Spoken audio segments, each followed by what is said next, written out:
actually hard to keep track these days. That's one aspect of the kind of investment process.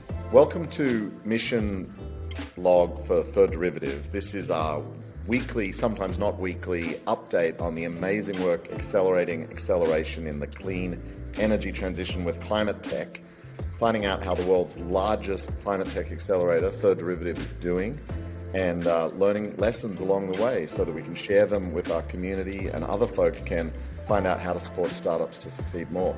Bryan, what's the story this week in Mission Log?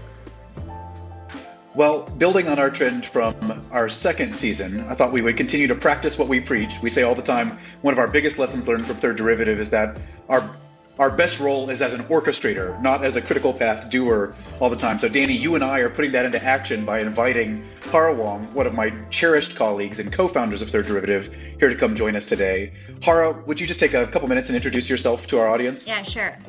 Really glad to be on the third episode of the third season with three of us on the line here. So 3 is certainly a lucky number today. I'm Hara Wang. I am the head of investments and fund partnerships at Third Derivative and also one of the co-founder.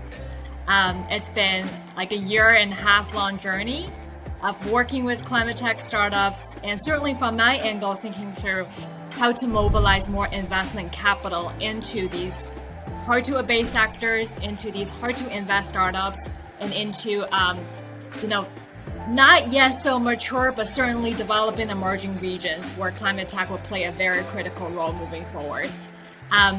My personal background came from financial VC, and I think in a nutshell, I would say that I got a little fed up with the financial VC world and I wanted to pursue more my impact-driven angle, and that's what led me to Third Derivative and join this really wonderful, amazing group of colleagues to accelerate climate tech.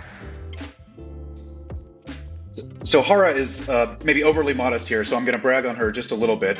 Hara, not just as a co-founder of Third Derivative, but has been an incredible lever for change ever since the beginning. She was recognized last year by Forbes as one of their 30 under 30 for energy, but she probably should be recognized as the one under 30 because Hara is amazing and profoundly impactful. What we love about Hara, and something that we ask for everyone on the Third Derivative team, is not just to do, but always to be thinking about how to do it better, how to do it more scalably, how to build a platform on which we can continue to improve and grow. And so, Hara, really pleased for you to join us today and maybe share out some lessons or some new initiatives we've been working on in that specific vein, how to take our investments, our investment methodology, and always be doing it better. Yeah, this is certainly one of my favorite topics these days, and Bryan can attest to that. I talk a lot about it internally as well as externally. So when we started this effort together, remember that Bryan and myself were probably the third and the fourth member working on Third Derivative full time when we started out in March of last year. We were a small and scrappy team.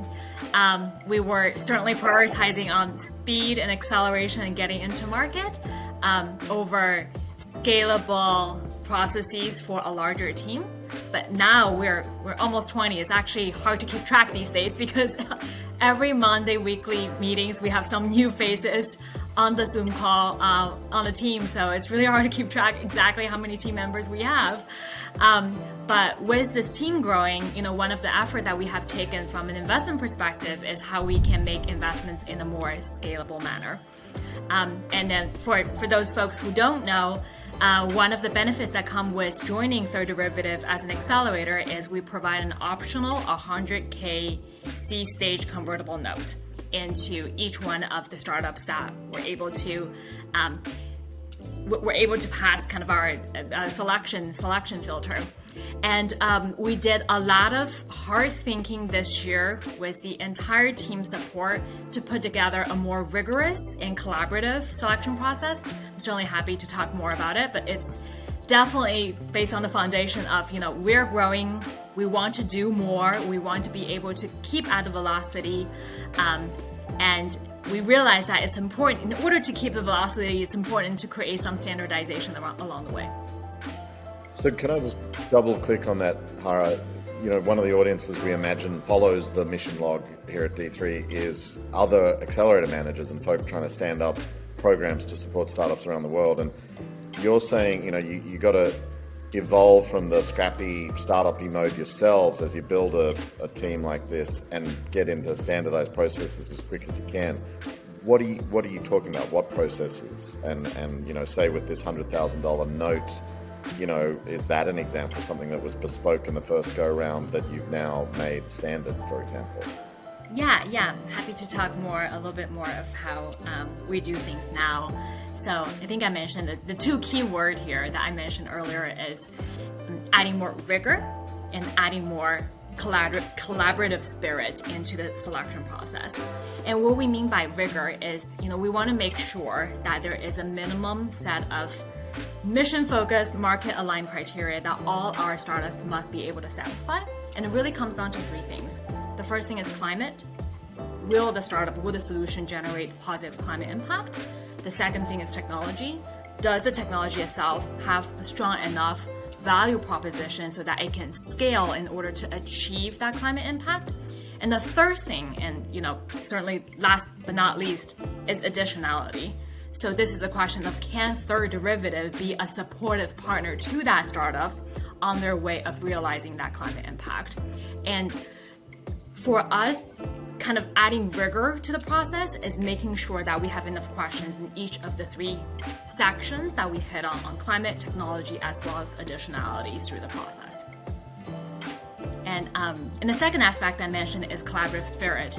And it's essentially, making sure that, in order to be rigorous about the climate aspect, the technology, as well as additionality, we need to have all parts of the program staff as well as ecosystem partners to be able to weigh into the process during the application. It shouldn't be a process that, if our technology team feels really strong about the technology, but our ecosystem and accelerator program delivery side of the business don't understand the technology as well and doesn't know how we can really add additionality, then that wouldn't pass our filter. We need to make sure that our entire team can provide the support and have the input so that we're able to meet these three criteria. Can I ask another question of you both, I guess, which is just sort of, how's this transpired in terms of dollars?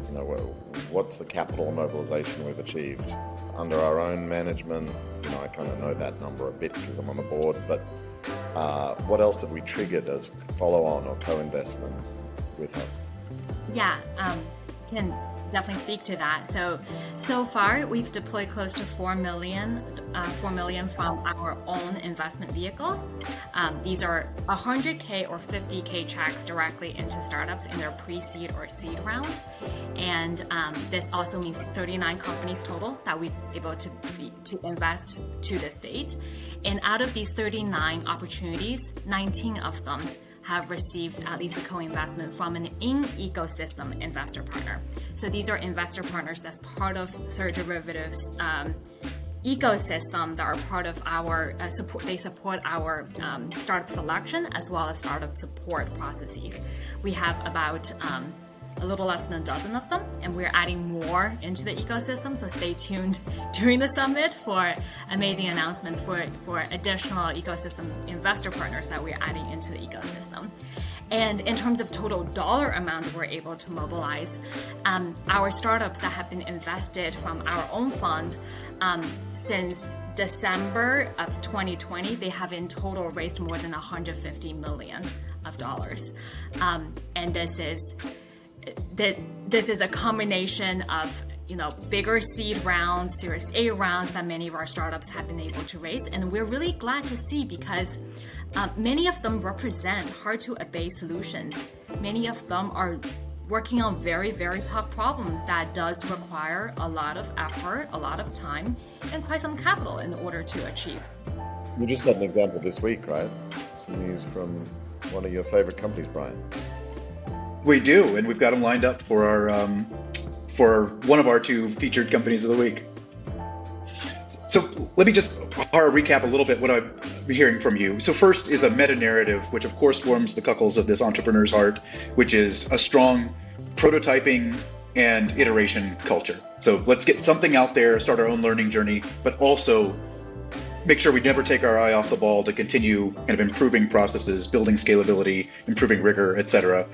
Danny, you may recall that in a previous episode we talked about making the actual terms of the convertible note kind of common and harmonized in a way that can be more scalable. So that's one aspect of the kind of investment process. And now, Hara and others on our team have led efforts to make the actual investment selection process more rigorous, more repeatable, more scalable. And we'll hear on our next episode from Josh Agenbrod, who's our head of research and insights, about some specifics in the ways that we actually have been getting multiple teams within Third Derivative to kind of run those processes in parallel. But the overall narrative, of course, we're constantly seeking more rigor to have better results so that we have kind of we build potential into the pipeline. And then, of course, as Hara, you also intimated, we're also working in parallel on improving our ability actually to activate the ecosystem and ensure that all of these really promising climate tech solutions are getting access to the resources that they need to scale, to shorten commercialization cycles, and kind of improve their path to impact. 100%. That activate energy is another good segue to something else we're going to have to plug at the end of this. But let's do the startups of the week. Since you got two, we better get onto it. Great. So, Danny, we decided to expand our featured startup of the week to two featured startups of the week because we weren't even finishing making our way through our original startups. We couldn't get to our new startups. We were already going back to kind of sing the praises of startups we'd already covered. So we thought we would move forward with each week doing one startup that we'd already covered and share some of their progress since then, and another startup that we hadn't covered. But unfortunately, or rather fortunately, all of our startups are just really making a lot of progress. So actually, we're going to do two startups that we've already covered today. The first was actually the very first startup we ever featured, our very first episode, nearly 1 year ago, and it's SunPath, startup based in Colorado that uses fiber optics to bring natural light in from the outside to the interior of buildings. Great for humans because we love natural full spectrum light. It makes us kind of better, more productive at work. And great for plants as well. So they're finding new applications in indoor agriculture because plants thrive under full spectrum light rather than artificial light. And of course, when you're bringing in the light from the outside, it saves a lot of energy rather than having to create it inside. SunPath recently closed a $500,000 angel round of funding. That's great in and of itself, but that's actually further leveraged by $250,000 in non-dilutive funding, a grant from the state of Colorado's Advanced Industries Grant. So, as entrepreneurs, we love leverage, right? You get $500,000 of funding, and that gets you an extra $250,000 for free. So kudos to SunPath. We're excited as we head into the darkest time of year here in the Northern Hemisphere for them to just take off and spread their light around the world. Next startup that we'll share is one we actually covered very recently. It was just a few episodes ago. And it's TS Conductor.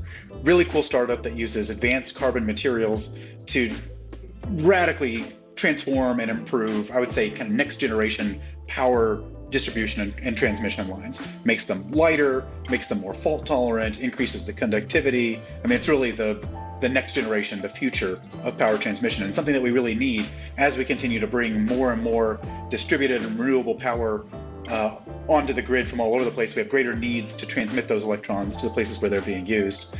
Last time we talked about them, we shared that Amory Lovins, the founder and chairman emeritus of RMI, had actually joined their advisory board, and how we had been helpful in kind of making that connection.